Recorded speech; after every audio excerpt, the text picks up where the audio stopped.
1936, on a steamy summer day somewhere in the United States, an old car screeched to a halt outside the local hospital. In the car, behind it, sat Mr. and Mrs. Sam Zuckerberg, who were rushing to the maternity ward where a blue-eyed boy was born and was given the name Roy. 65 years later, Roy arrived in Beersheba. Realizing he wasn't in Eilat, he consoled himself with a meal at the local university's cafeteria, where he ordered a steak without sauce and without side dishes.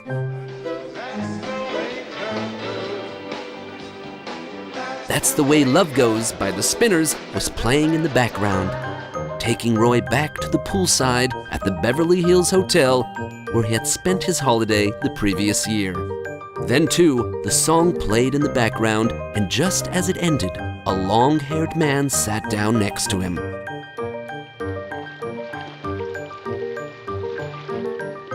The two immediately bonded, and Roy decided to take his new friend, a striving singer, under his wing. The two spent the next 5 days together, swimming and talking. Unaware of his new friend's identity, Roy proceeded to give him professional advice on how to advance his musical career. At the end of the vacation, Roy discovered that his friend was the singer Neil Young.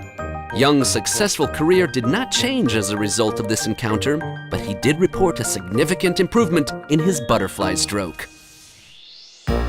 Invigorated by his holiday and inspired by the long hours spent at the pool, Roy returned to Beersheba, where he had visions of clean, cool water running in the desert riverbeds, like his favorite Diet Coke over ice, and created what soon became the world-class Zuckerberg Institute for Water Research.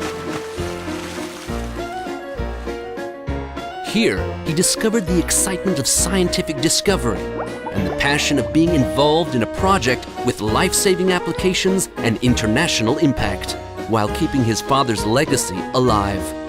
This was not the first time that he had contributed to the community.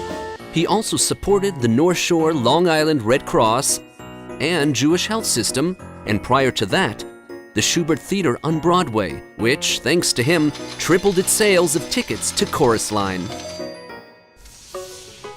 Meanwhile, in Beersheba, Roy didn't stop working. While other tourists were purchasing wooden camels at the local Bedouin market, Roy became the chairman of the board of Ben-Gurion University, bringing with him inspiration, initiative, leadership, stability, and a Nikon camera with photos of sentimental value. If found, please return to the administrative offices.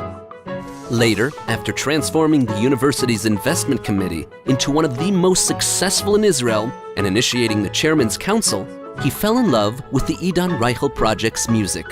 It wasn't enough to get up and dance, he also spearheaded an effort to encourage alumni giving and gave generously for a wide variety of projects, from the Honors MBA program to student association initiatives.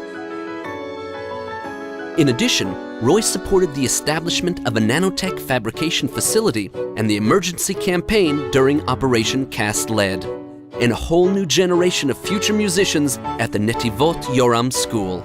Most significantly, Roy served as a particularly inspiring chairman of the university's Board of Governors. That's quite an output. And now, 11 years after he arrived in Beersheba, Roy is sitting watching this film and thinking, I should have asked Neil Young for his autograph.